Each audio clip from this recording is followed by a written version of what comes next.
faculty development program before you, and a very nice and very emerging, not emerging and well established discipline.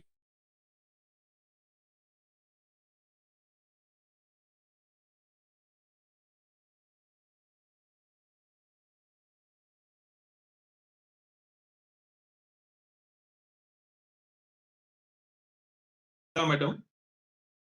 And I am also thankful to one of my friends there, Mithilesh sir, who linked it with me with these organizations. So I am thankful of all this and for giving me the opportunity.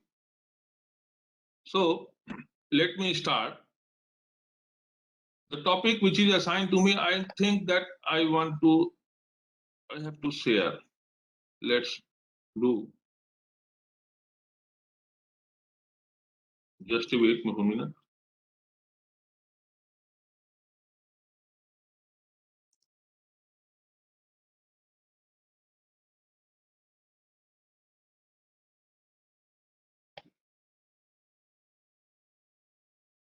I hope you are observing me. Yeah, sir. It is proper visible, sir. Okay. So the topic which has been assigned to me is the law of the copyright protections of creative work in India. And as you know that in copyright is a branch of the intellectual property rights. And what is the intellectual property right? I think the basic principles and the basic principles has been disclosed by the eminent speaker Rajneesh Singh on yesterday to you. So I need not to give the basics to you that what is the intellectual property right. I am coming to directly what is the law of the copyright protections of the creative work in India.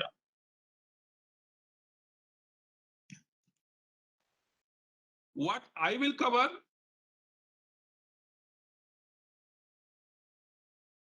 I will give you first of all the introductions, then I will disclose you before you what is the nature of the copyright, then I will talk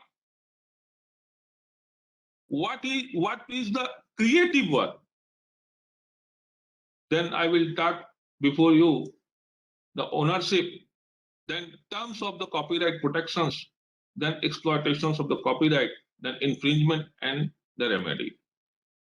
So the task is very much lengthiest one. So without losing any time, should I start? Yeah, sir. You can start, sir. Yes. So at the outset, I would like to tell to you that copyright is one of the branch of the intellectual property rights. And what is the intellectual property rights? You know that it is a rights on an intangible being. Just like a physical property is protected, the law of this country and almost in the all of the world has now starting giving protections to the intelligible beings. One of that intelligible beings is a copyright. If you go to the Oxford dictionary, then copyright is what? Copyright is a exclusive rights given by law for certain term of the year to author, the composers, and like that, and not to his only on and not to only the authors and composers. If that author has assigned his rights to the assignee, you see that assignee, then assignee will also be protected in the same line. All in order to publish, reproduce, and do other work, I will tell you later on. The law related to copyright protection in India is Copyright Act 1957. Okay. What is protected? Protected is a work. And work here means literary work, dramatic work, musical work, artistic work, cinematograph film, and sound recording.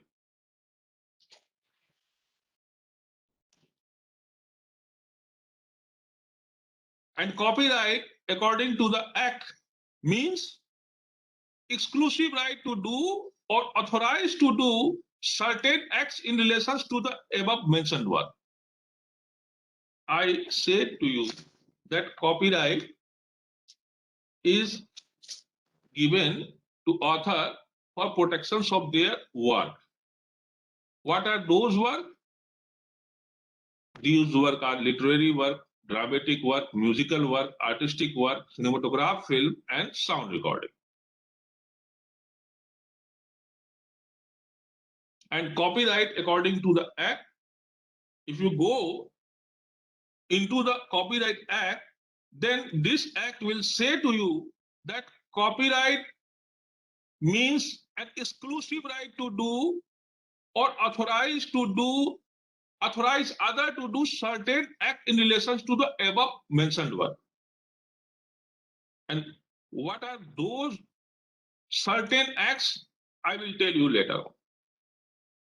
But what are these exclusive right to do or authorize other to do in relation to the creative work? Let me know to you that this depends upon the nature of the work.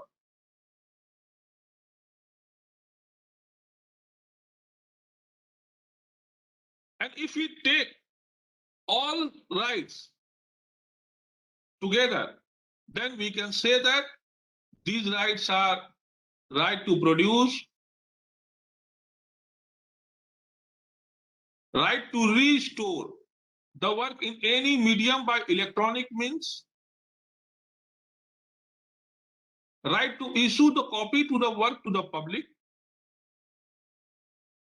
right to perform the work, right to communicate the work to the public, right to make the cinematograph film, right to make the sound recording, right to translate the work, right to adapt the work, and right to give the work on rent. Let me give a brief of it. What is the meaning of the reproductions?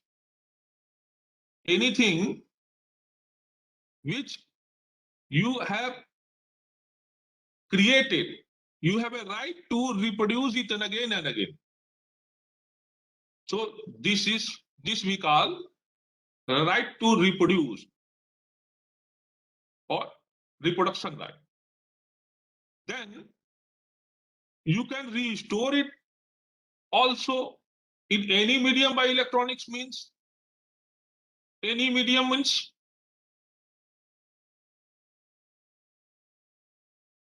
Any medium से क्या मतलब है आपका? आप इसको digitally store कर सकते हैं किसी भी फॉर्मेट में, आप पीडीएफ फॉर्मेट में, पीपीटी फॉर्मेट में, चाहे जिस भी तरीके से आप उसको कर सकते हैं. इलेक्ट्रॉनिक्स मीन्स में ये जरूरी नहीं है कि केवल आप कंप्यूटर और लैपटॉप से ही आप इस चीज को स्टोर कर सकते हैं. You can save it in a hard disk, you can save it in a pen drive, you can set it in a compact disk, and like that. It is your right. Then you have a right to issue the copy of your work to the public. But this right of to issue the copy to the work to the public, it has its limitations. If you have assigned your work to some publishers, absolutely, then you have no such right to issue the copy to the public, because you have assigned this right to the publishers. Then publisher has a right to issue the copy to the public. आपको केवल remuneration मिल जाएगा उसके एवज में, जो publisher से आपने जो एग्रीमेंट किया है उसके हिसाब से आप अपने वर्क को पब्लिक के बीच में परफॉर्म भी कर सकते हैं। इफ यू हैव, सपोज कीजिए आपने किसी ड्रामा को कंपोज किया है, then you can perform before the public, you can communicate the work to the public. There are many scientists, there are many professors who usually write down an articles, and in a community of his friends and other circles, if he want to disclose the same before the public, then he can do so. He has a right to do so. No one else can do. Why I am saying that these are the rights? इसका क्या मतलब हुआ? इसका मतलब ये हुआ कि these are exclusive rights. This means that no one else can do such a thing. Only the author, it means the owner of this copyright work can do such things. Then right to translate the work is also his rights. Right to adapt the work. Adapt से क्या मतलब है आपका?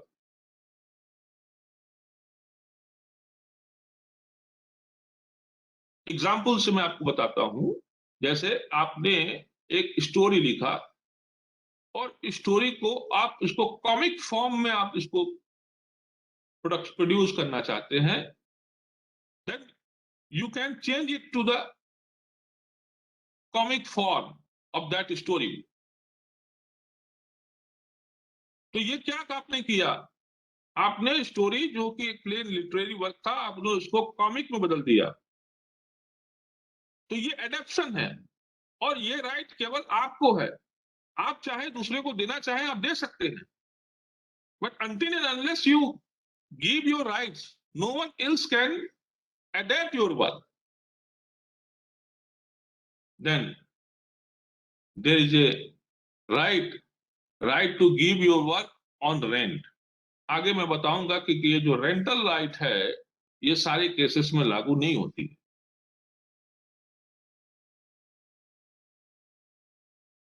मेरी आवाज आ रही है? Hello, am Yes, I sir. audible? Okay. Yes, sir. Yeah, sir. You clear audible, sir. मैंने आपको जस्ट बताया कि ये जितने भी राइट्स यहाँ पे, तो मैंने ऑल टुगेदरली आपको ये सब प्रोड्यूस को बताया हूं कि ये इतने तरीके के राइट्स होते हैं। तो क्या ये एक सवाल ये है कि क्या ये सारे के सारे राइट्स जो हैं ये सभी केसेस में होते हैं? नहीं होते। मैंने बताया कि ये जो राइट्स है, ये राइट्स डिपेंड करता है कि आपका वर्क किस नेचर का है। It means what is the subject matter of your protection, and the subject matter क्या क्या है आपको मैंने बताया कि सब्जेक्ट मैटर जो है वो कौन कौन से हैं। Literary, dramatic, musical and artistic work, ये एक कैटेगरी हो गया, है ना।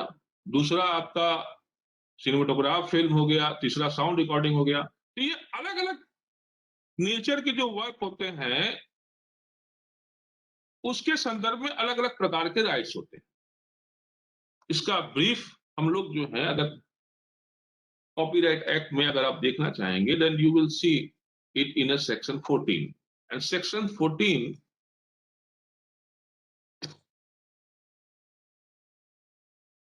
आपको ये कहता है, इसको मैं ब्रीफिंग कर रहा हूं, आप देखेंगे all this right to reproduce the work, this right ये किसको किसको है? लिटरेरी वर्क में है, कंप्यूटर प्रोग्राम में है, ड्रामेटिक वर्क में है, आर्टिस्टिक वर्क में है, म्यूजिकल वर्क, ठीक है। To store in any medium by electronic and other means, ये दिस राइट जो है, ये राइट ये सारे केसेस में, चाहे कोई भी केसेस हो, उस सारे केसेस में आपको ये राइट्स आपको देखने को मिलेंगे।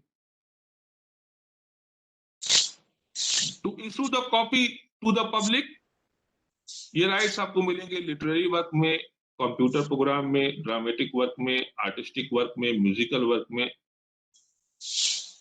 दिस राइट ये सिनेमेटोग्राफ फिल्म में नहीं है, साउंड रिकॉर्डिंग में नहीं।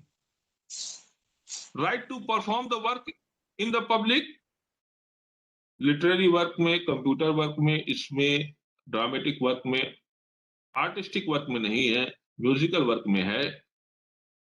To communicate the work to the public,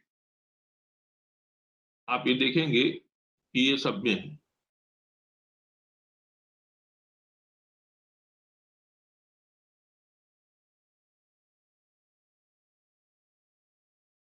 to make cinematograph film और साउंड रिकॉर्डिंग, लिटरेरी वर्क में है, कंप्यूटर प्रोग्राम में नहीं है, ड्रामेटिक वर्क में भी नहीं है, आर्टिस्टिक वर्क में है, म्यूजिकल वर्क में है। ठीक है, और चूंकि ये सिनेमेटोग्राफ फिल्म खुद ही है तो इसका कोई मतलब नहीं है। साउंड रिकॉर्डिंग में भी नहीं है।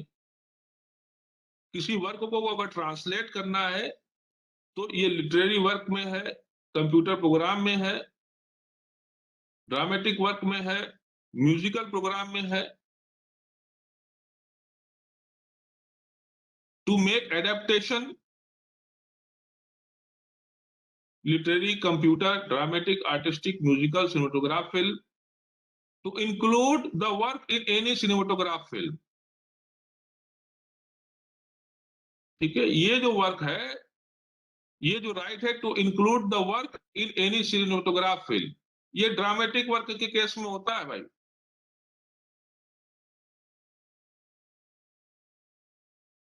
To make the copy of the film including the photograph of any image forming part thereof, ये cinematograph film।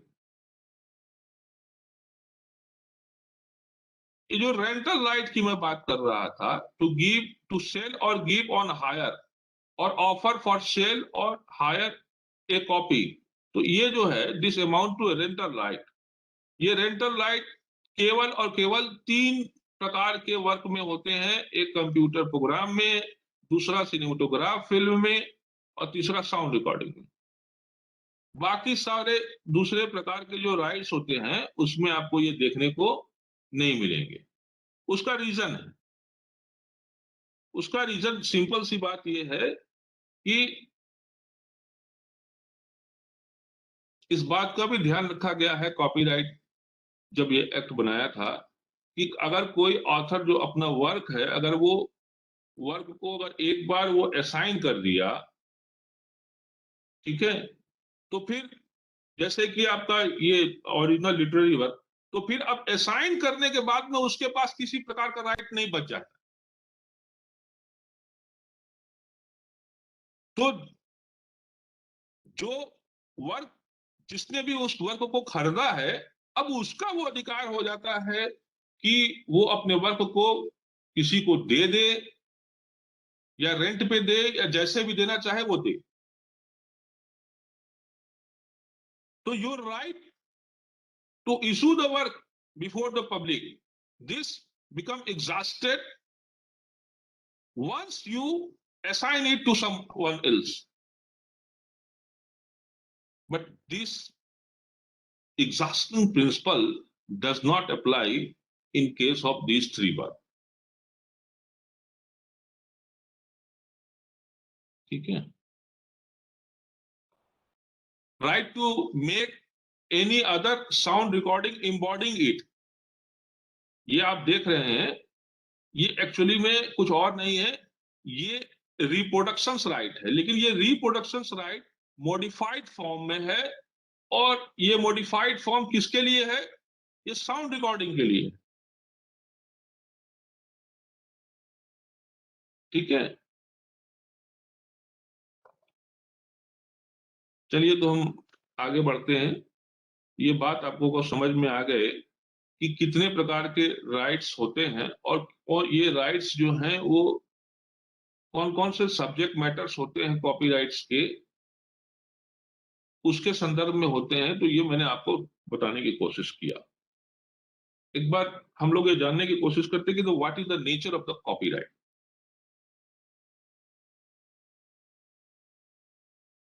Late me elaborate it. The exclusive rights for doing the respective act extend not only to the whole of work, but to any substantial part or any translation or adaptation thereof। ये जो rights होती है, ये जो exclusive rights copyright act के अंदर में होती है, ये केवल पूरे वर्क के लिए नहीं होती, उसका कोई एक सब्सटेंशियल पार्ट हो उसके ऊपर में भी ये लागू होती है। या अगर आपने उस वर्क को ट्रांसलेट कर दिया तो जो वो ट्रांसलेटेड वर्क अपने आप में एक वर्क हो गया, तो कॉपीराइट उस ट्रांसलेटेड वर्क में भी होगा। अगर आपने उसको एडेप्ट कर दिया तो वो जो एडेप्टेड वर्क है उस एडेप्टेड वर्क में भी होगा। तो this is clear that copyright is available not for the whole of the work, it is applied also to the substantial part of the work or any translation or any adaptation of that work।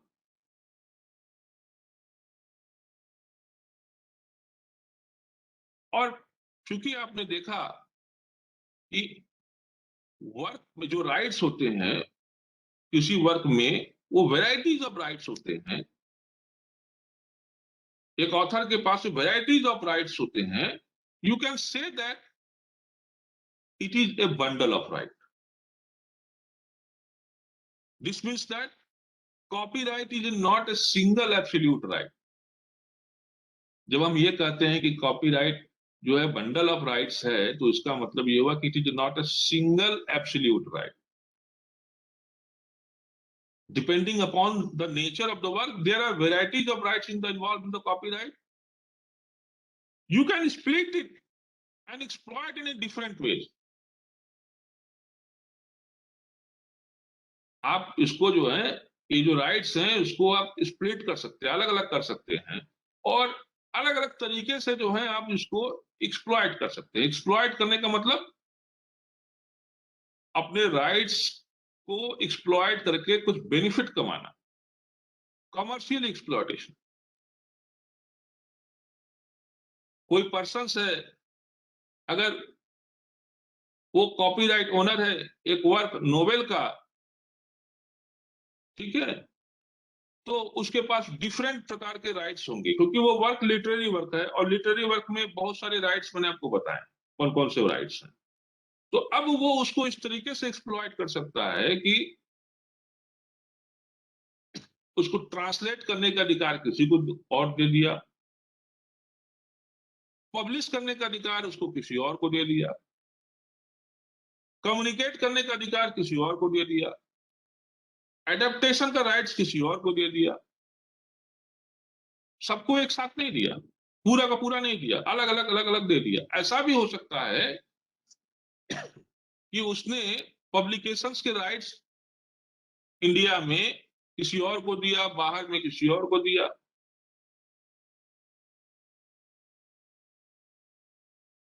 ठीक है ना?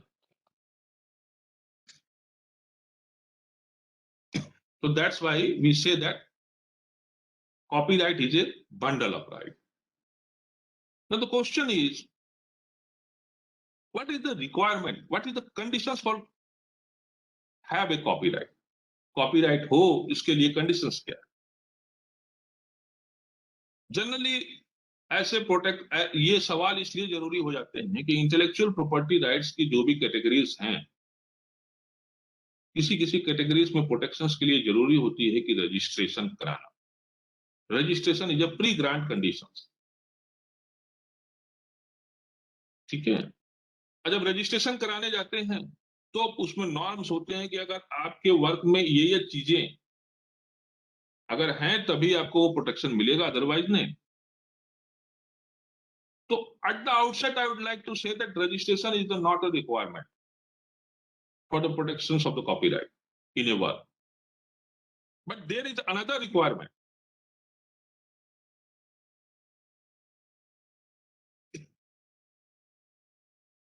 which is required to be followed।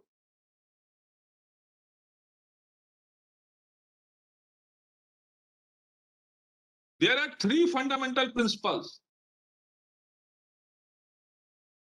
for the protections of your work.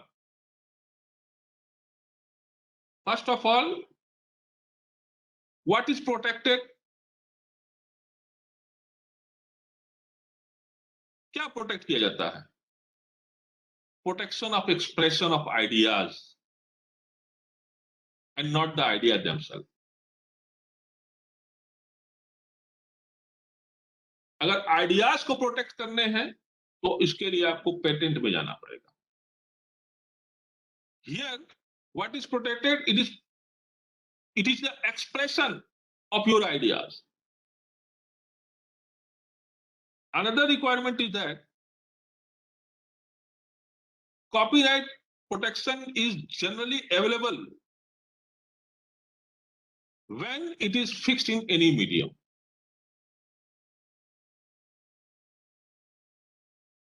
And the next requirement is that it must be original. When I say this is my original work, this means that this work is originate from myself and it is not the copy of some other work.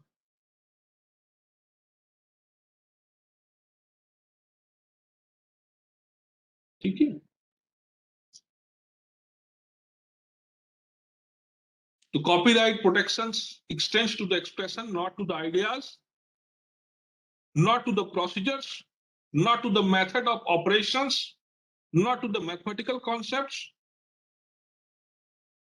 What is protected is not the original thought or informations, but the original expression of thoughts or informations in some concrete manner, in some concrete form.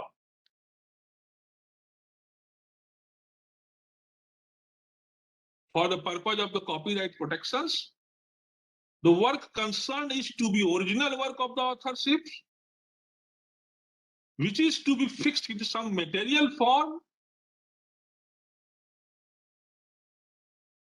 fixed in some material form. ये जो phrase है fixed into some material form, इसका क्या मतलब होता है? This means that you can see, you can hear, or you can touch the work, whether by looking, by listening, or by touching the thing itself. Yeah, you can perceive it by means of machine or some device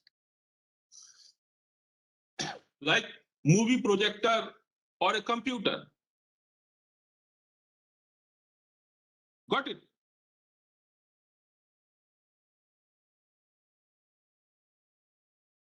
एक बात मैं आपको fixation का जो doctrine है इसके संदर्भ में मैं बता दूं कि ये जो डॉक्ट्रिन ऑफ फिक्सेशंस है ये आपको म्यूजिकल वर्क में लागू नहीं होता. ठीक है? और जो ड्रामेटिक वर्क है उसमें ये स्ट्रिक्टली फॉलो नहीं.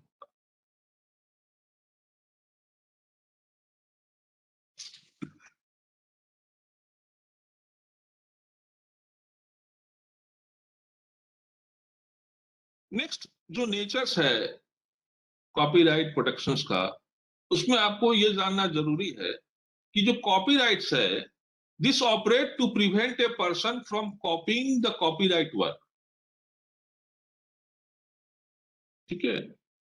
जहां तक ये संभव है कि कोई दूसरा व्यक्ति किसी तरीके का सिमिलर वर्क को रिप्रोड्यूस करता है या कोई एक ऐसा वर्क जो इंडिपेंडेंटली क्रिएट करता है, तो किसी भी तरीके का कॉपीराइट इंफ्रिंजमेंट नहीं होता है. अगर कोई गांधी जी की प्रतिमा है, उस गांधी जी की प्रतिमा को देख करके कोई दो व्यक्ति दो पेंटर जो हैं वो चित्र बनाते हैं और संजोग से दोनों के दोनों चित्र जो हैं वो मिलते जुलते हैं और दोनों लोगों ने एक दूसरे का चित्र कोई कॉपी नहीं किया, देखा तक नहीं है, कोई यहाँ बैठा है, कोई दूसरी जगह बैठा है अपोजिट डायरेक्शन में, तो ये जो वर्क इन दोनों ने क्रिएट किया वो इंडिपेंडेंट वर्क है। इसमें से हर एक वर्क अपने आप में कॉपीराइट वर्क है, कोई दूसरे का कॉपी नहीं है, किसी ने दूसरे का इंफ्रिंजमेंट नहीं किया।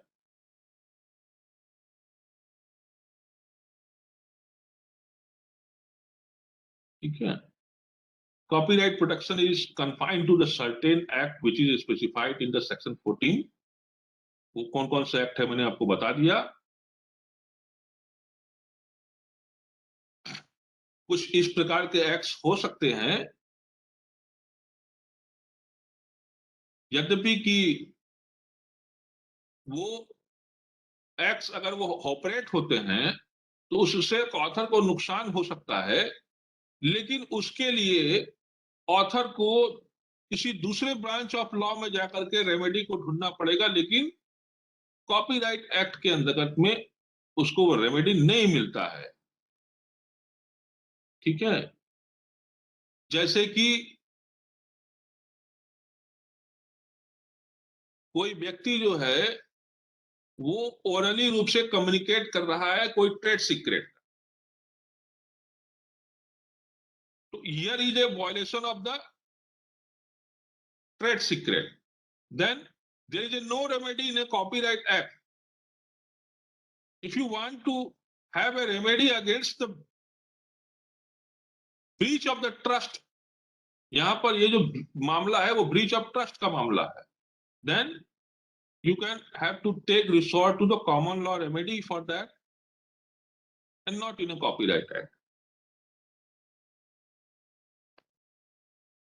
किसी फॉर्मेलिटीज की जरूरत नहीं है। Copyright comes into existence as soon as a work is created and is fixed in a tangible form. और इस तरीके से जो वेस्टिंग ऑफ द कॉपीराइट है किसी भी वर्क में, ये ऑटोमेटिकली है। और आपने क्योंकि वेबसाइट्स आप देखते हैं तो उसमें लिखा रहता है कि आपने वर्क को कॉपीराइट के लिए रजिस्ट्रेशन करा लीजिए, but I would like to say to you that this registration is optional and it is not mandatory.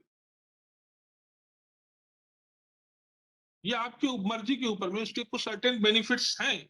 so benefits ये हैं कि एक बार आपने रजिस्ट्रेशन करा दिया तो that this is the prima facie evidence that this work belongs to you. अगर इसको छोड़ दिया जाए, there is no such any mega benefit for you, because copyright you assume once you create a work and fixed in a tangible medium. Copyright is a negative right. This means that it not give you some positive things, some positive rights. It is a negative right. When I said it is a negative right, then this means that a copyright owner has a right to prevent other from copying his work. तो prevent करने का, दूसरा उसकी work को copy ना कर सके, उसको प्रिवेंट करने का राइट्स होता है उसके पास। तो इसके बदले में कोई ऐसा नहीं है कि हम ये प्रोडक्शन कर दिए तो हमें कुछ पैसा मिलेगा, रुपया मिलेगा। नहीं, पैसा रुपया आपको खुद कमाने, कोई दूसरा आपके वर्क को कॉपी ना करे, इसके लिए ये जो एक्ट है आपको ये राइट से कन्फर करती है, और फिर आप दूसरे के प्रति जो है आप दूसरे को जो है आप कानूनन रोक सकते हैं। कॉपीराइट्स जो होती है वो एब्सोल्यूट राइट नहीं होती, समझने वाली बात है। तो in that the term of the copyright जो प्रोटेक्शन होता है वो लिमिटेड होता है। In certain cases or conditions, the reproductions or other act is not treated as a infringement of the copyright. कुछ ऐसे मामले होते हैं जहां पर कि रिप्रोडक्शंस करना वो इंफ्रिंजमेंट नहीं कहलाता। ठीक है। और दूसरी बात ये कि ये जो लॉ है आपका कॉपीराइट एक्ट, ये बैलेंस करता है between your right, the right of the owner of the work एक साइड में, और दूसरे साइड में right of the general public to access the work. So this law create a balance. So if all these things together, then we can say that copyright is not an absolute right. It is not an absolute monopoly right. There is a limitations in that the copyright protection is given to up to certain years, not for a long lifetime. Okay. And in certain cases or conditions, the reproductions of some other act is not treated as infringement. And there is a right of the public to access the work.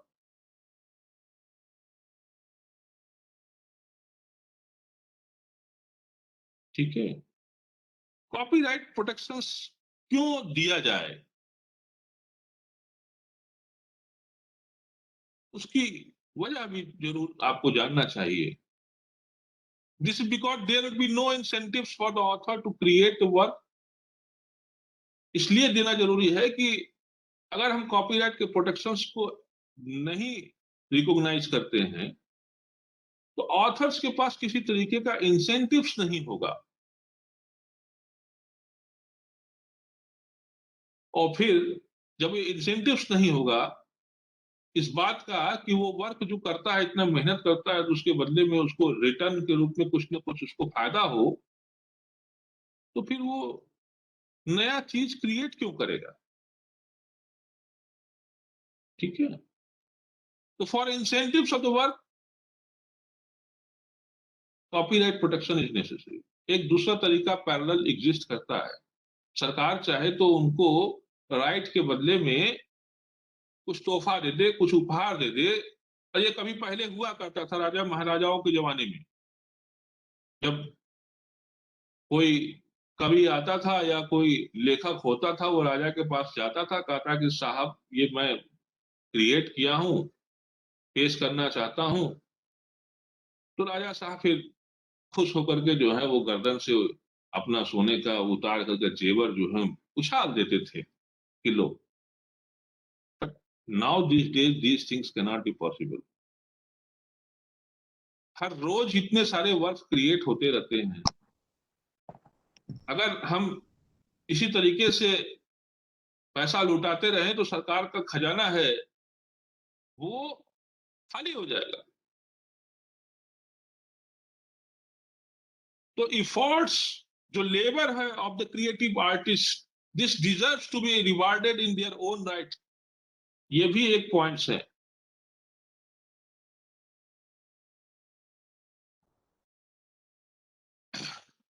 Copyrights जो होता है एक व्यक्ति की personality को reflect भी करता है। तभी तो लोग जाने जाते हैं कि ये कवि हैं, ये उस वर्क के ऑथर हैं।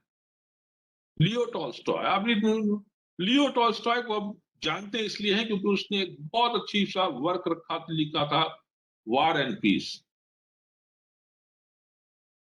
ठीक है। तो आप भी जानते हैं कि ही इज ए गुड ऑथर। अगर ये वार एंड पीस अगर प्रोटेक्शन नहीं होता तो न जाने कितने लोग अपने अपने नाम से जो है वो लिख दिए होते, वो रिप्रोडक्शन कर दिए होते, और फिर आपको मालूम ही नहीं चलता कि वार एंड पीस लिखने वाला ओरिजिनल ऑथर कौन था।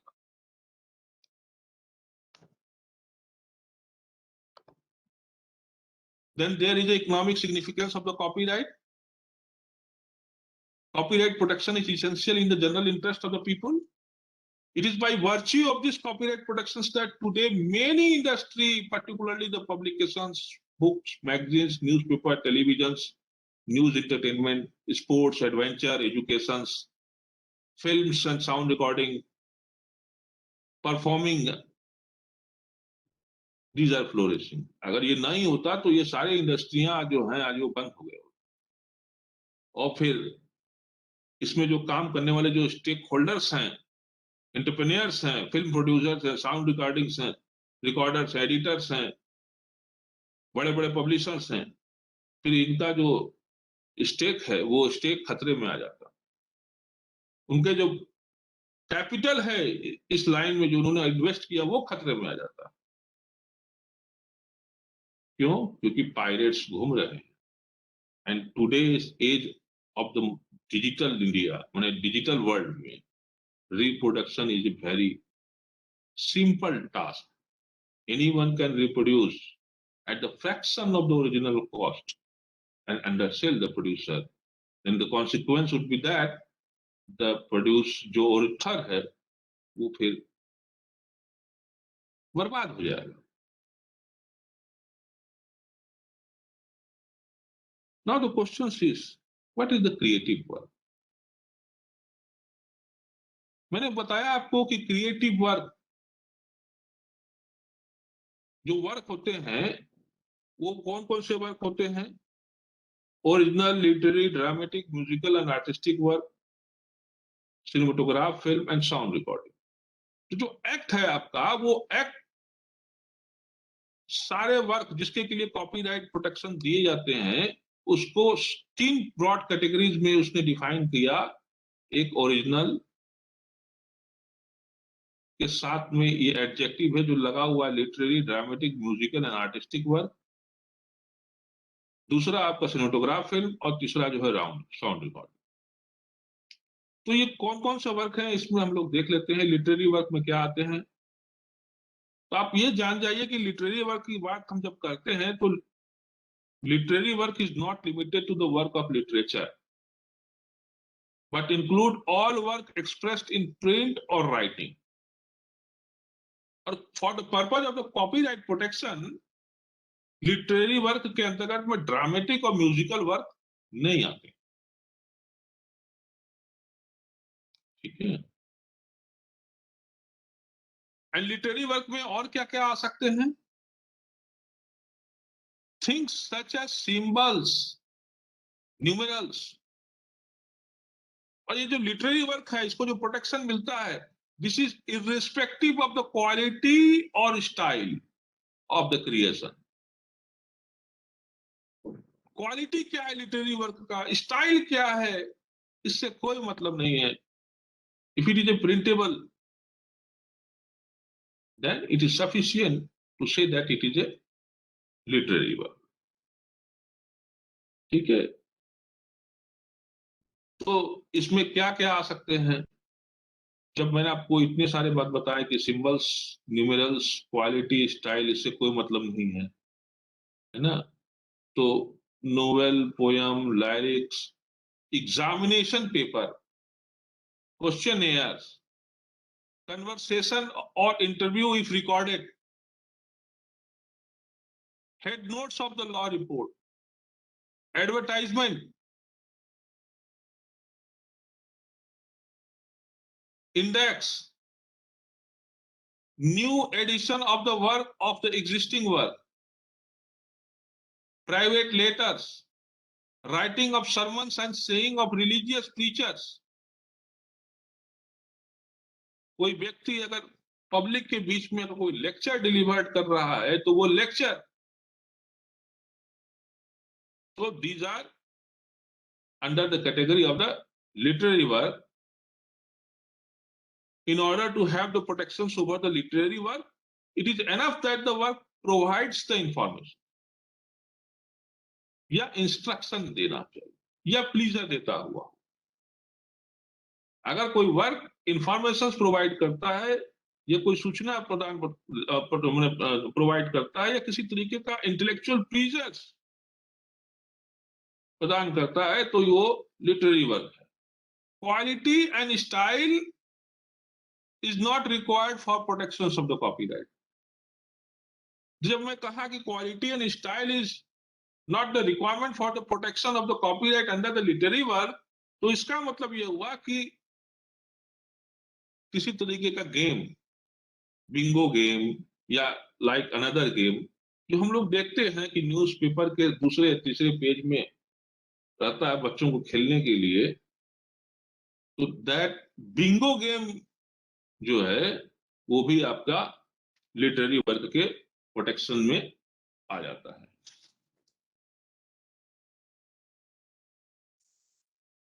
एक सेकेंड, थोड़ा सा लैपटॉप की जो बैटरी है वो डाउन होने वाली है, क्योंकि मैंने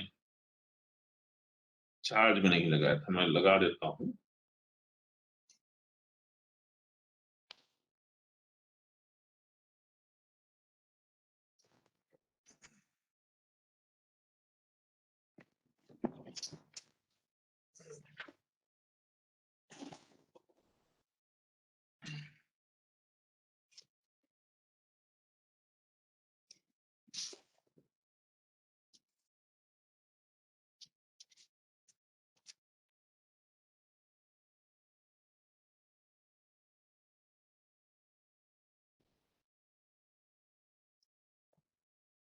ठीक है,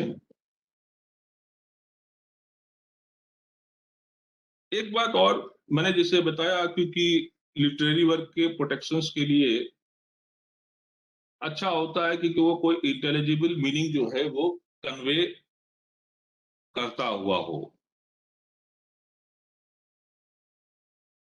तो ये जो, लेकिन ये फिर ये जरूरी नहीं होता कि वो जो इंटेलिजिबल मीनिंग जब वो कन्वे करता हो तो ये सभी के समझ में आए। समाज में अगर किसी खास प्रकार के व्यक्ति ही केवल उसको समझ सकते हैं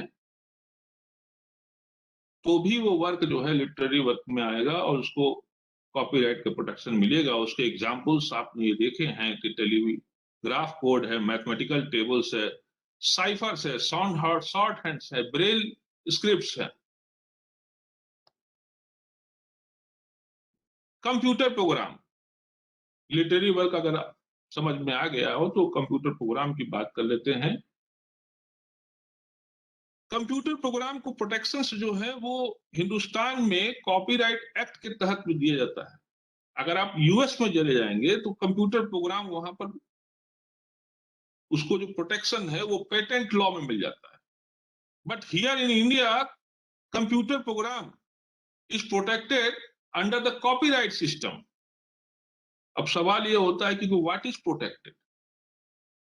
कंप्यूटर प्रोग्राम आप जानते हैं कि कंप्यूटर प्रोग्राम जो होता है एक खास लैंग्वेज में लिखा जाता है। तो जो लैंग्वेज जो प्रोग्राम है, जो कोडिंग है उसकी, दैट इज प्रोटेक्टेड। ठीक है, तो it is protected as a literary work, then it does not matter in what mode or form they are expressed. किस मोड में एक्सप्रेस है, किस फॉर्म में एक्सप्रेस्ड है, that is immaterial for the protection of the computer program. ठीक है, और जब ये बात है तो both the subject source code and the object code both are protectable under the computer program. तो जो सोर्स कोड में क्या हो सकते हैं, जो लैंग्वेज, जिस लैंग्वेज का इस्तेमाल करके आप कोडिंग करते हैं, जैसे कोबोल हो गया, सी प्लस प्लस हो गया, विजुअल सी हो गया, ये जो प्रोग्रामिंग लैंग्वेज का यूज करते हुए जो कोडिंग करते हैं वो सोर्स कोड हो गया, ये प्रोटेक्शन होता है। ऑब्जेक्ट कोड क्या हो गया, जब कंप्यूटर उसको किस तरीके से लेता है, तो वो बाइनरी एक्सप्रेशन में, मैंने मशीन लैंग्वेज 0101 करके जब वो कंप्यूटर उसको रीड करता है आपके जो सोर्स कोड को, तो वो जो ऑब्जेक्ट कोड इस तरीके से जो एक्सप्रेस होता है 0 एंड 1 के फॉर्म में, वो भी प्रोटेक्टेड है। टेबल्स, ये प्रोटेक्टेड है। कंपाइलेशंस, फिर चाहे ये फैक्ट्स का हो या ये कलेक्टिव वर्क हो उसका हो, ये प्रोटेक्टेड है।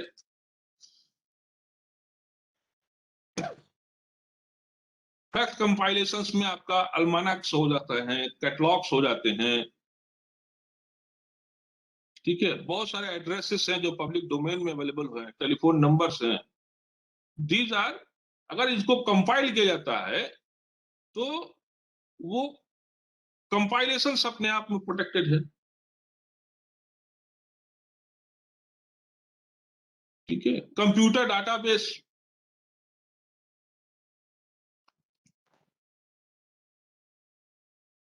डाटाबेस आप जानते हैं कुछ और नहीं है, जब बहुत सारे डाटा को आप कंपाइल कर लेते हैं तो वो एक किस्म से डाटाबेस को फॉर्म करते हैं। तो कंप्यूटर डाटाबेस जैसे कि जेस्टर हो गया, है ना, वेस्ट लॉ हो गए, ये सब कंप्यूटर डाटाबेसेस है। ठीक है, तो वो भी प्रोटेक्टेड है। अब सवाल यहां पर यह होता है कि डाटाबेस को कंपाइल करने वाला जो कंपाइलर होता है उसको कौन सा प्रोटेक्शन मिलता है?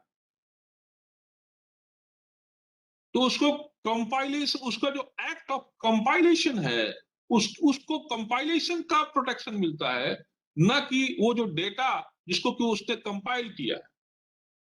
क्योंकि वो जो डेटा जिसको क्यों कंपाइल किया है उसका जो प्रोटेक्शन उस ऑथर का होता है जिस ऑथर ने वो जो फैक्ट्स जो है फैक्ट्स में मतलब उसने जो स्टोरी या कुछ इंफॉर्मेशन जो उसने पब्लिश किया था, कोई आर्टिकल, कोई ऐसे, वो उसके पास होता है।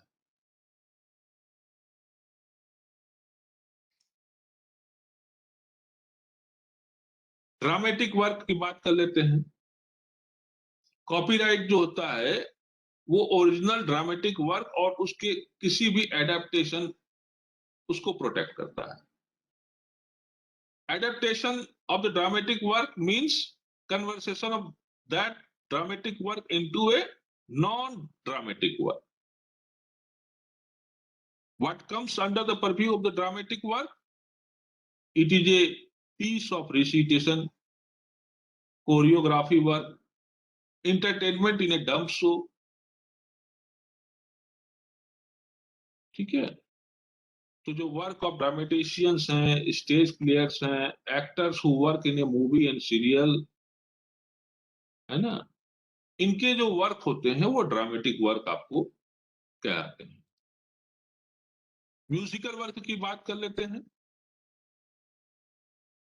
Musical work copyright act define करता है कि it is a work consisting of music and include any graphical notation of such work but does not include any words or any action intended to be sung, spoken and performed with the music. ठीक है, तो musical work में जरूरी नहीं है कि वो western style वाला नोटेशन ही हो। वो अगर है तो अच्छी बात है, अगर नहीं है ठीक है, कोई बात नहीं, but it is a work of music, then protection आपको मिल सकता है। समय का अभाव है इसलिए ज्यादा एक्सप्लेन नहीं कर पा रहा हूं।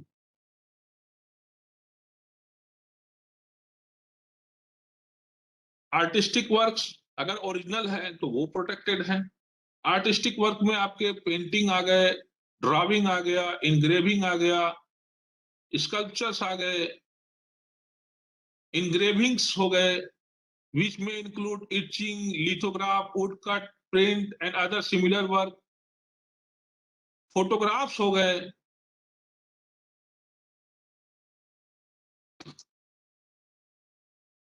आर्किटेक्चरल वर्क, बिल्डिंग और स्ट्रक्चर और डिजाइन और any model of such building और स्ट्रक्चर, ये वर्क ऑफ आर्किटेक्चर हो गए। तो जो आर्किटेक्चरल वर्क होते हैं इसमें समझने वाली बात यह होता है कि it will have no copyright protection unless it has artistic character और has some aesthetic value.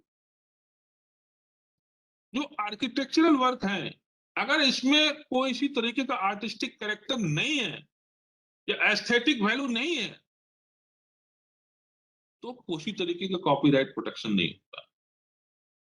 And further, by what method that architecture has been created, that method is not the subject matter of the copyright protection.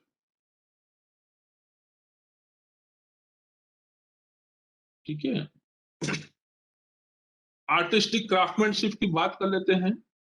इसका मतलब होता है कि any work which reflect the artistic craftsmanship, कोई भी work जिसमें कि artistic craftsmanship जो है वो रिफ्लेक्ट होता है। तो इसका मतलब ये हुआ कि कोई टाइप फेस या फॉन्ट्स, कोई अरेंजमेंट ऑफ कलर्स या स्कीम्स या लोगो ऑफ पैकेजिंग या appearance of packaging, these are the subject matter of the copyright protections under the artistic craftsmanship. Cinematograph films ये भी प्रोटेक्टेड होता है। और प्रोटेक्शन किसको मिलता है? प्रोटेक्शन मिलता है प्रोड्यूसर को, जो प्रोड्यूस करता है। ठीक है, तो protection over the cinematograph film is available regardless of the method of recording और रिकॉर्डिंग द मोशन पिक्चर वगैरह वगैरह, ये सब चीजों हैं। देखिए, सिनेमेटोग्राफ फिल्म को आप जानते हैं कि ये जो है रिकॉर्डिंग है किसी मूविंग इमेज का। अब आप रिकॉर्डिंग किस भी मीडियम में करते हैं, डिजिटली करते हैं या किसी भी डिवाइस में करते हैं, कंप्यूटर में करते हैं या कैमरा में खुद चिप लगा होता है उसमें करते हैं या सीडी लगा करके करते हैं, इससे कोई मतलब नहीं। आप रिकॉर्डिंग करते हैं वो मूविंग इमेज का, तो इसका मतलब वो सिनेमेटोग्राफ फिल्म है। ठीक है, और उस रिकॉर्डिंग में अगर कोई साउंड ट्रैक आपने लगा के रखा है तो साउंड ट्रैक भी आपके विजुअल रिकॉर्डिंग का पार्ट होगा और वो सिनेमेटोग्राफ फिल्म के में जो प्रोटेक्शन मिलता है उसमें वो भी सम्मिलित होगा।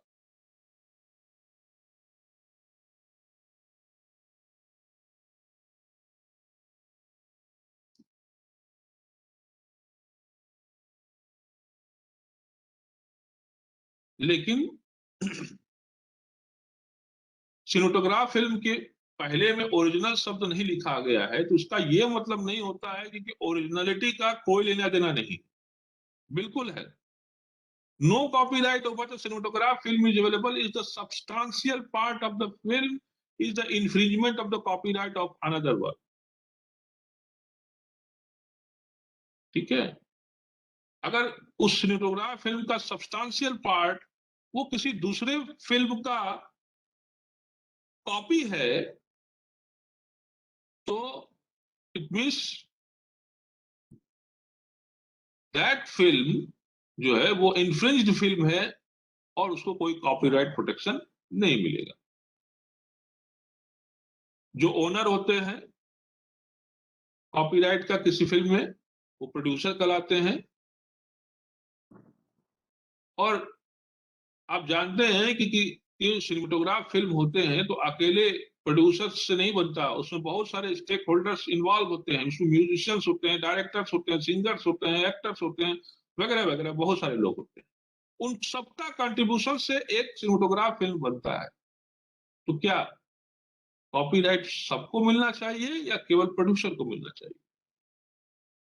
लॉ कहता है कि सिनेमेटोग्राफ फिल्म में जो कॉपीराइट का जो प्रोटेक्शन है वो केवल प्रोड्यूसर के पास में है। इनको मिलेंगे, इनको दूसरे प्रकार के प्रोटेक्शन मिल सकते हैं, इनको परफॉर्मिंग राइट्स का प्रोटेक्शन मिल सकता है। ये सिंगर्स, ये एक्टर्स, ये musicians, they have a right of the performers right, performing नहीं, performers right. But so far as the copyright concerned, copyright is owed only by the producer of the cinematograph film. In the same theory, in the same logic, there is a protection of the sound recording. Sound recording का मतलब होता है कि a recording of sound from which such sound may be produced regardless of the medium on which the such recording is made or the method by which the sounds are produced. ठीक है?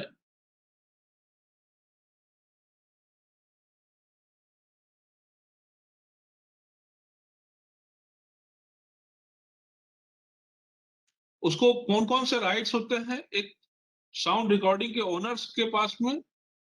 To make any other sound recording, embodying it, including the storing of it in any medium by electronic or by some other means, to sell or give on commercial rental, मैंने बताया rent करने का right, to communicate the sound recording before the public, ये तीन ही rights हैं sound recording के case में जो owner of the sound recording के पास में होता है।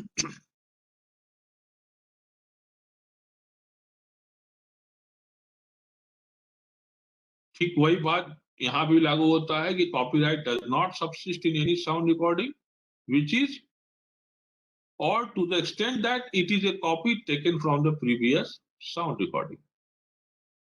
तो आप में से बहुत सारे स्ट्रीमर हैं, आपको मालूम है जब आप लोग स्ट्रीम करते हैं अपनी वीडियोस बना करके और बैकग्राउंड म्यूजिक कोई लगा देते हैं जो ऑलरेडी कॉपीराइट प्रोटेक्टेड होता है, तो यूट्यूब वाला भाई बोलता है कि भाई आपने कॉपीराइट का वायलेशन किया, you are not the owner. तो आपको जो ओनर का जो बेनिफिट्स होता है वो नहीं मिल जाता, वो नहीं मिलता। ठीक है,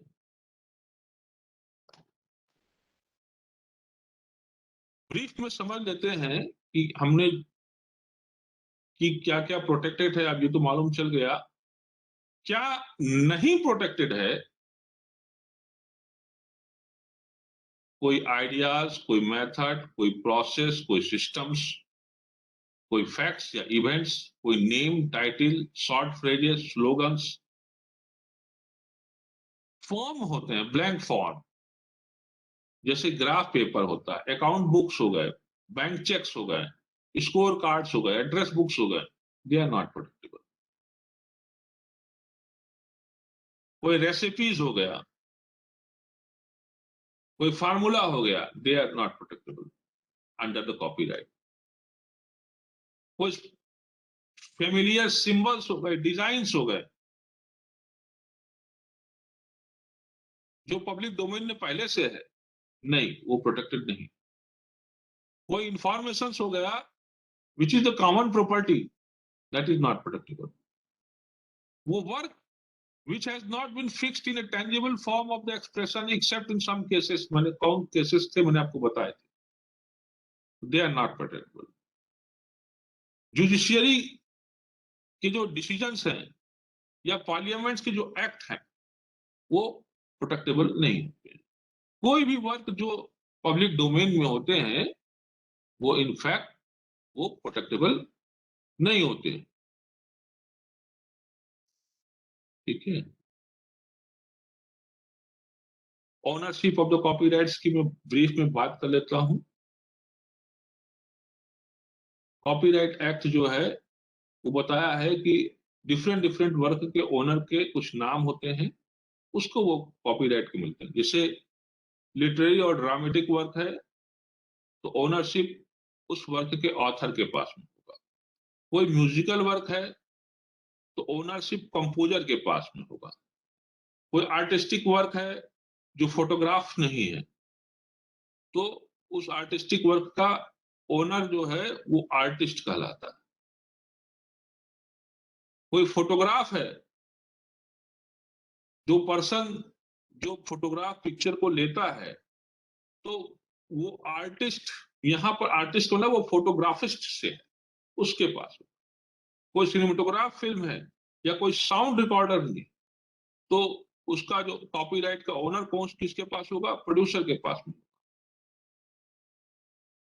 और in relation to any literary, dramatic, musical और artistic work which is computer generated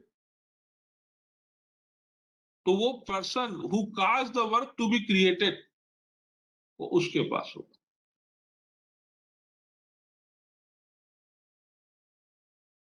ठीक है। हम ऐसे भी देखते हैं कि बहुत सारे वर्क होते हैं जिसका जो कि गवर्नमेंट के द्वारा जनरेटेड होते हैं। आप एम्प्लॉय हैं, है ना, वो, और आप किसी ऑर्गेनाइजेशन के एम्प्लॉय हैं। ठीक है, तो आप जिस ऑर्गेनाइजेशन के एम्प्लॉय के रहने के दौरान अगर आपने उस वर्क को क्रिएट किया है तो ओनरशिप जो है उसके पास होगा।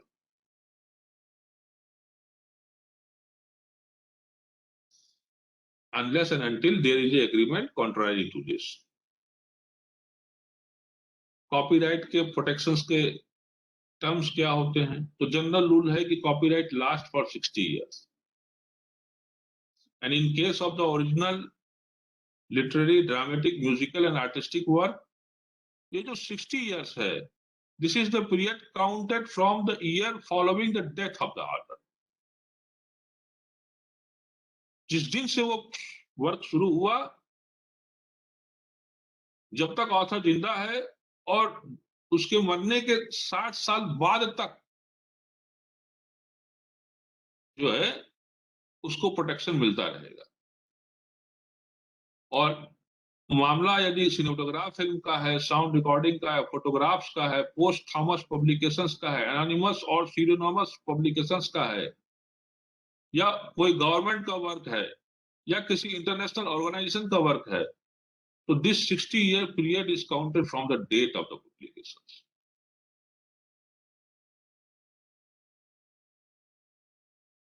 ठीक है, आपके पास कॉपीराइट है,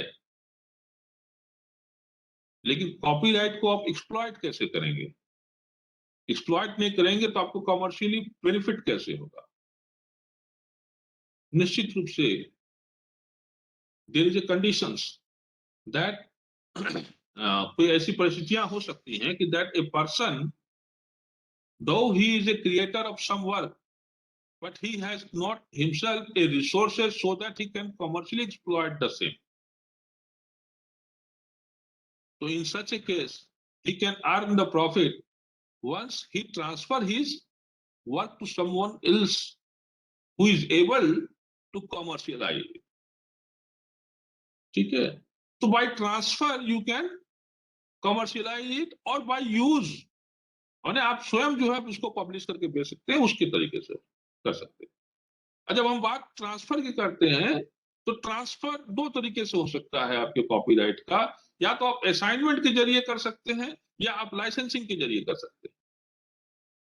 असाइनमेंट के केस में क्या होता है कि the owner of the copyright in existing work और prospective work of the existing और प्रोस्पेक्टिव वर्क दोनों के लिए वो अपना वर्क को किसी दूसरे व्यक्ति के पास में असाइन कर सकता है। फिर चाहे वो पूरा का पूरा असाइन कर दे, या पार्शियली असाइन करे, या किसी कंडीशंस के साथ में वो असाइन करे, चाहे पूरे समय के लिए कर दे, चाहे उसके किसी एक भाग के लिए कर दे, मैंने 5 साल के लिए, 10 साल के लिए। ठीक है, the owner of the copyright in existing work और प्रोस्पेक्टिव वर्क, है ना, ऑफ एनी फ्यूचर वर्क में grant any interest in the right by licence. ये तो मैं असाइनमेंट की बात किया था। दूसरा तरीका था कि लाइसेंसिंग। तो लाइसेंसिंग में होता क्या है कि जो ओनर होता है वो अपने थोड़े से इंटरेस्ट, मैंने बताया थे copyright is bundle of right, there is too many rights involve in it. all these right, if it is taken as an interest, then he can part his interest to some in favor of someone else, not the whole but some part of it,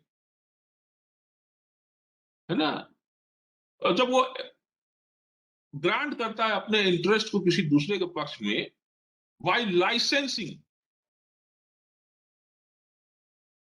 है ना, तो इसको हम कहते हैं licensing of the copyright, ठीक है, जिसमें कि वो अपना राइट्स को एब्सोल्युटली ट्रांसफर नहीं करता है, ही हैज रिटेन, उसका पूरा का पूरा राइट्स उसके पास, उसका पार्ट इंटरेस्ट जो है उसने दे दिया, भाई ठीक है तुम ये पब्लिकेशन करो, 10 साल के लिए तुमको ये अवसर देता हूं, 10 साल तक आप पब्लिश करोगे मेरे बुक्स का। That is this means that I am licensing my rights, I am not selling my rights, ठीक है। और ये जो लाइसेंसिंग होता है, मैं आपको बताऊं कि कॉपीराइट एक्ट में 2 प्रकार के होते हैं, एक आपका जो है वॉलंटरी लाइसेंसिंग होता है और दूसरा आपका कंपल्सरी लाइसेंसिंग होता है। जब जो कॉपीराइट ओनर जो है अपना इंटरेस्ट वॉलंटरली मतलब कॉन्सेंट से किसी दूसरे के पक्ष में देता है, अपना लाइसेंसिंग करता है, तो वो वॉलंटरी लाइसेंसिंग हो गया। एंड कंपल्सरी लाइसेंसिंग में उसकी विल नहीं चलता। There are kind of licenses which is called compulsory licensing and which is granted by copyright board. Copyright board जो है कंपल्सरी लाइसेंसिंग इशू कर देता है किसी के पक्ष में, अगर कुछ ऐसी परिस्थिति उपज जाती। What are those conditions? What are those circumstances? When the work is withheld from public. Examples बता रहा हूं। When the work is unpublished work of unknown author.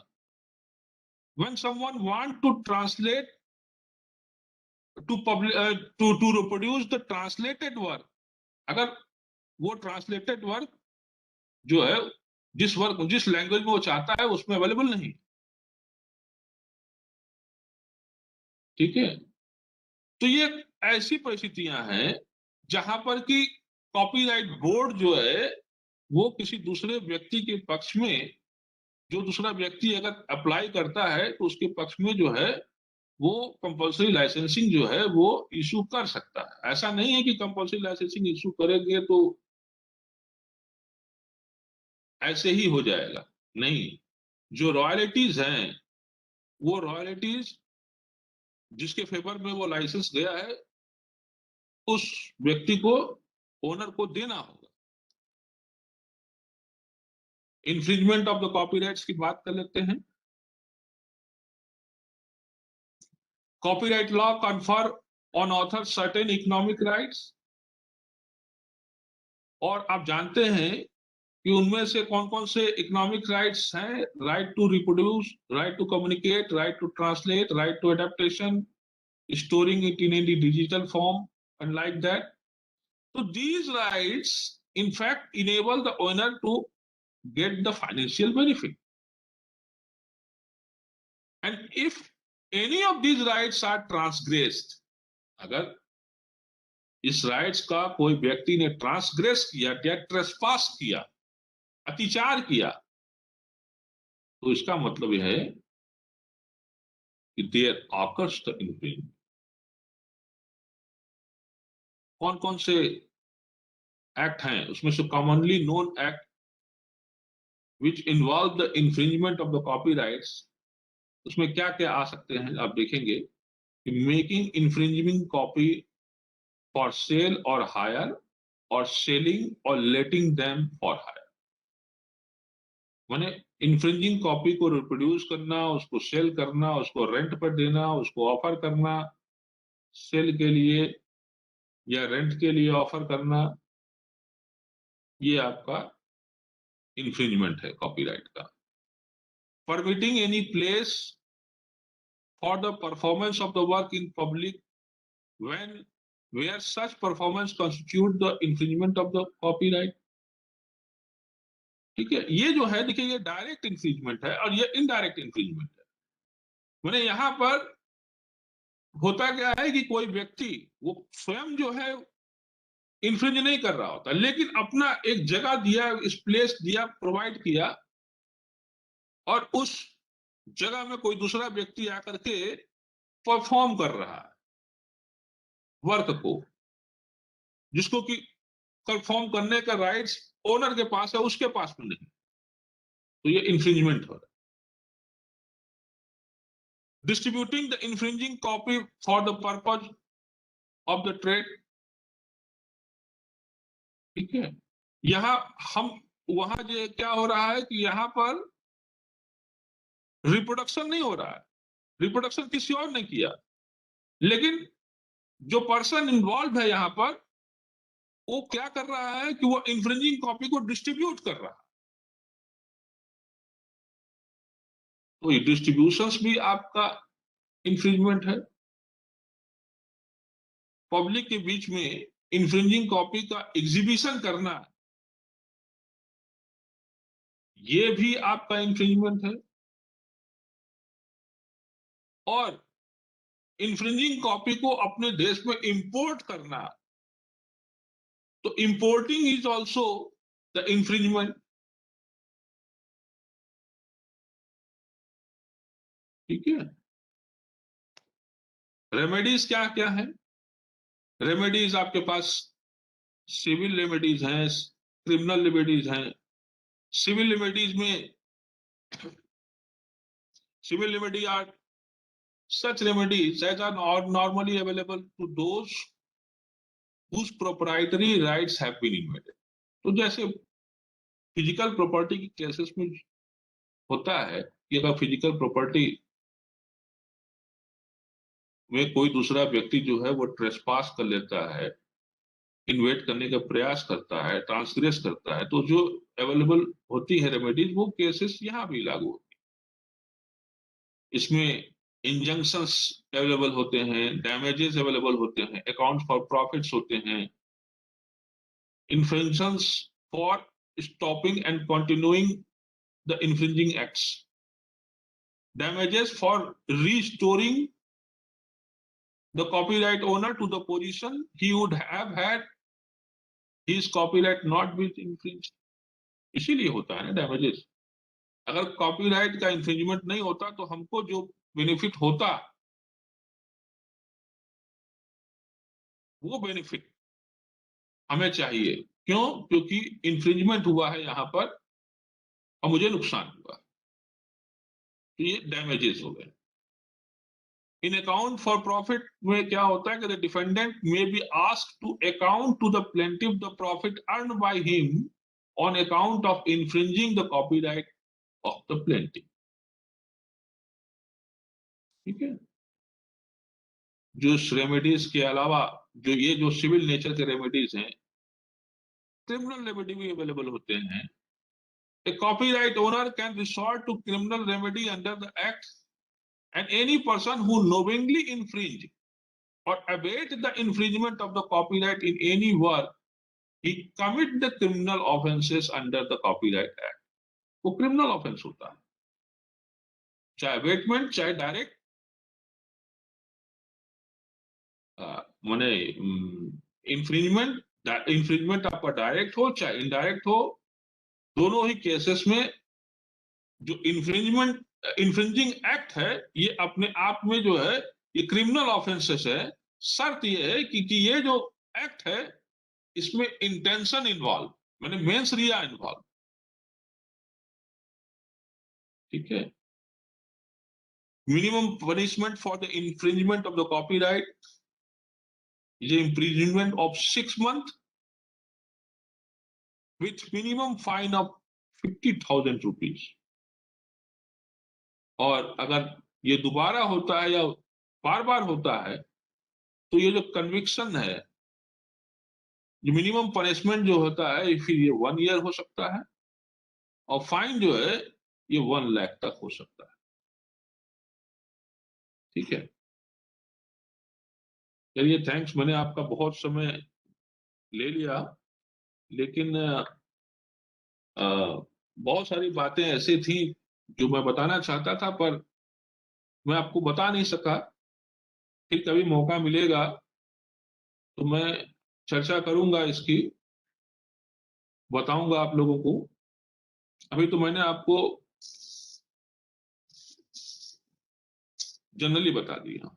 तो thanks, I am going to तो thanks Sagar sir, yes by grace of your order, may I take some questions from participants that has yes yes yes you written can, in the chat box, sir? Yes yes. Thank you, sir. Thank you, sir. So So I the am first stopped question is, recording. sir, What rights are transferred aside? No no no, फिर से बताइए आप क्या कहना चाहते हैं। Sir, question hello. है sir. What rights are transferred? Yeah, I'm audible, sir. Sagar sir, I'm audible. Yes yes, you are audible. Yeah, thank you, sir. So question is from Dr. Amrita Narula, and her question is what? When rights are transferred, assignments or licensing, which is better way to receive and what percentage is received? Okay. It's depend upon the circumstances. What are your positions? It is you to choose. The best way is that you need not go for transfer of your copyright. If you have a resources, if you yourself can exploit your copyright, then you can do it. But if you are not able to exploit the same, because a person is limited by his territory and by limited by his resources, he is not able to exploit all this work in all the country, in all the geographical locations. Then it is better to transfer his right. Transfer may be done by either assignment or by licensing. If assignment means absolute transfer, और licensing with means some interest, तो आप के ऊपर में है, आपको जज करना है, आपको उस सर्कमस्टांसेस को आइडेंटिफाई करने हैं कि वो कौन से ऐसे सर्कमस्टांसेस हमारे लिए, इस सर्कमस्टांसेस में क्या हमारे लिए बेटर होगा कि हम लाइसेंसिंग करें या खुद यूज करें या हम ट्रांसफर कर दें, सेल कर दें अपना कॉपीराइट होना, किसको करें, कितने में करें, पूरा कर दें या पार्ट करें।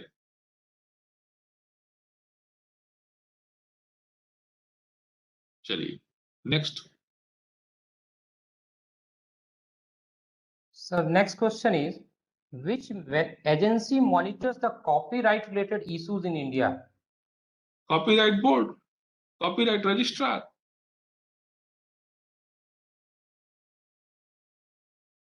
ठीक है, कॉपीराइट जो है Okay, sir. वो आपको उसके लिए रजिस्ट्रेशन करने की जरूरत नहीं है। अगर आपने कोई वर्क क्रिएट किया और टेंजिबल मीडियम में वो फिक्स्ड वर्क है आपका, तो कॉपीराइट ऑटोमेटिकली आप में वेस्टेड हो गया। ठीक है, अब कॉपीराइट के इश्यूज आपने पूछा, तो यहां पर इश्यूज में क्या हो सकते हैं। अब रजिस्ट्रेशन का इश्यूज है, कंपल्सरी लाइसेंसिंग का इश्यूज है, रजिस्ट्रेशन कंपल्सरी नहीं। ठीक है, तो रजिस्ट्रेशन आप कराना चाहिए, कॉपीराइट सोसाइटी के रजिस्ट्रार वहां बैठता है, वो सब कुछ मैटर को देखेगा। ठीक है, लेकिन अगर इश्यूज इन्वॉल्व है कि इस तरीके से कि कोई दूसरा व्यक्ति आपके कॉपीराइट का वायलेट कर रहा है, अगर आपको रेमेडी चाहिए, तो यहाँ पर जो इश्यूज इन्वॉल्व है वो इंफ्रिंजमेंट का इश्यूज है। फिर ये आपका कॉपीराइट सोसाइटी वगैरह वगैरह से मतलब नहीं, सीधे आपको कोर्ट में जाना पड़ेगा। सिविल रेमेडी चाहते हैं या क्रिमिनल रेमेडी चाहते हैं। सिविल रेमेडी चाहते हैं तो district court is the proper forum, उससे नीचे का कोई कोर्ट एलिजिबल नहीं होगा आपके मैटर को इंटरटेन करने के लिए। और अगर क्रिमिनल मैटर है, क्रिमिनली अगर रेमेडी चाहते हैं तो judicial class of first class magistrate, judicial magistrate first class या मेट्रोपॉलिटन मजिस्ट्रेट, उससे नीचे का कोई मजिस्ट्रेट जो है वो एलिजिबल नहीं हो। ठीक है, मैटर अगर कंपल्सरी लाइसेंसिंग का है तो कॉपीराइट बोर्ड, अगर इश्यूज जो है कंपल्सरी लाइसेंसिंग इश्यूज का है, तो कोई व्यक्ति चाहता है कि हमारे फेवर में कंपल्सरी लाइसेंसिंग हो, तो उसके लिए कॉपीराइट बोर्ड जाना पड़ेगा, वहां अप्लाई करना पड़ेगा, वहां उसको कोर्ट नहीं जाना है, वहां कॉपीराइट बोर्ड जाना है। मैटर ऐसा भी हो सकता है, इश्यूज ऐसा भी हो सकता है कि कोई इंफ्रिंजिंग कॉपी बाहर से हिंदुस्तान में आ रहा है और कोई चाहता है कि माने जो कॉपीराइट ओनर है वो चाहता है कि उसका इंपोर्ट जो है हिंदुस्तान में ना हो। एग्जाम्पल्स देके बता रहा हूं, तो उसके लिए यहाँ पे जो कस्टम अथॉरिटी है, तो उस कस्टम अथॉरिटी को पास को जा करके अपना एप्लीकेशन फाइल करना पड़ेगा। ये एडमिनिस्ट्रेटिव रेमेडी है जो कि मैं आपको चर्चा नहीं किया। ठीक है, next question. Okay. Sir, you have, sir, already spoke about that question. I hope so. Sir, one question is same. When we publish a book or article, copyrights are to be transferred. In such case, how can we save our rights? I hope so. You have spoken about this topic, sir. I hope so. Yes. Yeah, sir. Next question is: can two or more people own the copyright to a single work? Yes. Yes. Jointly भी आप owner हो सकते हैं copyright के।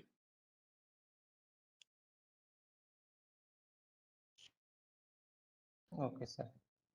So hope so. Any more questions from the participants? You can put in the chat box. Okay, thank you to all. So before moving, let me summarize the talk of sir what I just deliberated. Nature of copyright, exploitation of Copyright Act 1957, condition for protection of copyright, independent work, then after why copyright protection is necessary, economic significance of copyrights, ownership of copyrights, terms of copyrights or exploitation of copyrights, compulsory licenses, infringements of copyrights, and their various civil remedies. Sir has discussed about that. So thank you from my bottom of heart. I, Om Prakash Satyam, on behalf of Jharkhand Rai University, I am thanking Dr. Professor Sagar Jaiswal, who has deliberately spoken about this topic, law of copyright protection of creative work in India, and hope so all the participants who have attended this e-faculty development program on intellectual property rights and its application definitely get benefited from your words, sir. It's my heartiest thanks to Sagar sir that you have deliberately spoken about, or your words will definitely motivate the participants and me also to know more about the intellectual property rights and their protections. Thank you, Sagar sir. Thank you. Thank you sir, thank you sir. आप सभी लोगों को बहुत बहुत धन्यवाद, आपने मुझे मौका दिया। Thank you sir. May I leave? Thank you, sir. Okay. Yes, sir. Thank you, sir. Participants, before leaving the platform, I request all the participants to fill the feedback form along with the assessment. And before I signing off for this session, let me remind you participants that we have another session, that is day 2, session 2, and that will be delivered by Dr. Kumar Gaurav, Assistant Professor and Assistant Registrar, Chanakya National Law University, Patna. And his topic will be issues and concern of trademark in cyberspace. The timing will be 2 p.m. to 3 p.m. and the platform will be Cisco WebEx, and link has been already there. You can join there at the right time. Stay safe, stay happy. Now I'm signing off. Thank you to all my participants, and thank you to technical teams, all the conveners and the co-conveners and the organizing teams. Thank you to all. So now we are leaving, signing off. You can join at the right time there.